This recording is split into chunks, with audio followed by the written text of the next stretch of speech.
हरियाणा सरकार प्रदेश में विकास के बड़े बड़े दावे करते हुए नहीं थकती, लेकिन विकास किस गति से हो रहा है रेवाड़ी के भाड़ावास मार्ग पर बनने वाला आरओबी खुद बयां करता है। जिस कार्य को महज 18 महीने में पूरा होना था उसे 3 वर्ष होने जा रहे हैं, लेकिन विकास अधर में लटका हुआ है।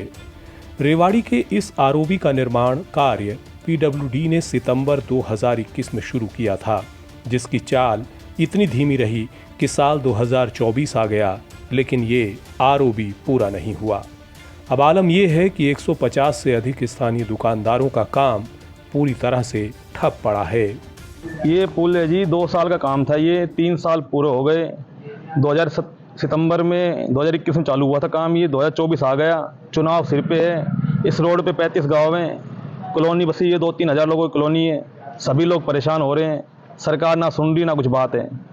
कल हम इस मामले के लिए डॉक्टर बनवारी लाल के पास भी मिलने गए थे। डॉक्टर बनवारी लाल जी ने कहा है भाई मैं इस काम को जल्दी प्राथमिकता से देखता हूँ, लेकिन उन्होंने रेलवे अधिकारी से भी बात करी। रेलवे अधिकारी ने उनसे आश्वासन दिया है कि जल्दी काम पूरा होगा। अब आप लोगों का आगे देखते हैं कितना काम पूरा होता है। ये रेवाड़ी के इस अधूरे आरओबी को पूरा करने के लिए स्थानीय निवासियों ने प्रदेश सरकार को 3 महीने का अल्टीमेटम दिया है। यदि इस दौरान इस आरओबी का कार्य पूरा नहीं हुआ तो स्थानीय निवासी आगामी विधानसभा चुनाव का बहिष्कार करने की चेतावनी दे रहे हैं। 4 कॉलोनी है, साइड से भी कोई रास्ता नहीं है जो कॉलोनी में आदमी जा सके। इनको बहुत भारी परेशानी हो रही है, तो सरकार हमारा कुछ तो इसका समाधान करे और हम सरकार के साथ है। अगर ये महीने 2 महीने के टाइम में होता है तो ठीक है, नहीं तो हम इसका अगले चुनाव में विरोध करेंगे। अगले चुनाव में इनका समर्थन नहीं कर पाएंगे। गौरतलब है कि इस समस्या को लेकर स्थानीय निवासी जनस्वास्थ्य एवं अभियंत्रिकी मंत्री डॉक्टर बनवारी लाल से उनके बावल आवास पर भी मुलाकात कर चुके हैं। उन्होंने संबंधित विभाग और रेलवे अधिकारियों से फोन पर बात कर इसे जल्द पूरा करवाने का आश्वासन दिया है। अब देखना ये होगा कि मंत्री महोदय के आदेशों की अनुपालना कब तक होती है या फिर स्थानीय निवासियों का संघर्ष ऐसे ही जारी रहेगा। मतलब इतना बुरा हालात हमने कभी नहीं देखे रेवाड़ी के जैसा आप कर रहे हैं। सरकार नहीं पता क्या चाह रही है, क्यों नहीं चाह रही है कि जनता कह रही है, उसके बाद भी कोई सुनने वाला नहीं है। नेता लोग तो सारे अंधे बहरा हो चुके हैं। अभी तक किन किन लोगों से मिले आप?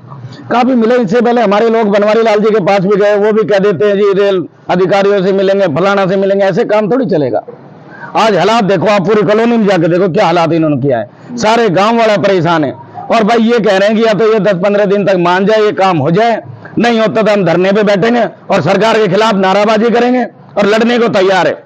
अगर कोई बच्चा भी बीमार हो जाए, कोई बूढ़ा बीमार हो जाए, कोई शव यात्रा निकालनी है तो लाइन को फांद कर जाना पड़ता है या फिर बिठवाना से होकर जाना पड़ता है, और जिसमें कम से कम नहीं तो 4-8 किलोमीटर का सफर तय करना पड़ता है और वहां भी फाटक लगती है। अगर वो फाटक बंद है तो मेरे ख्याल से मरीज आदमी की तो जान निकल जाए।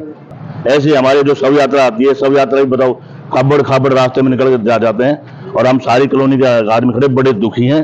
कहीं कॉलोनी में निकलते हैं, कहीं रामपुरा से निकलते हैं। अब आप क्या चाहते हैं? हम चाहते हैं इसको तुरंत समाधान हो, हमारा रास्ता निकाला जाए।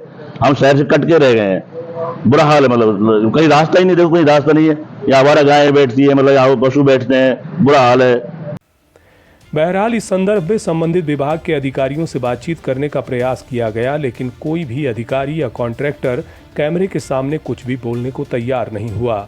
जाहिर तौर पर जब लोगों का गुस्सा फूटता है तो इसकी गूंज सड़क से संसद तक पहुंचती है, और यदि जनता की सुनवाई नहीं होती तो बड़े बड़े निजाम बदलते देखे गए हैं।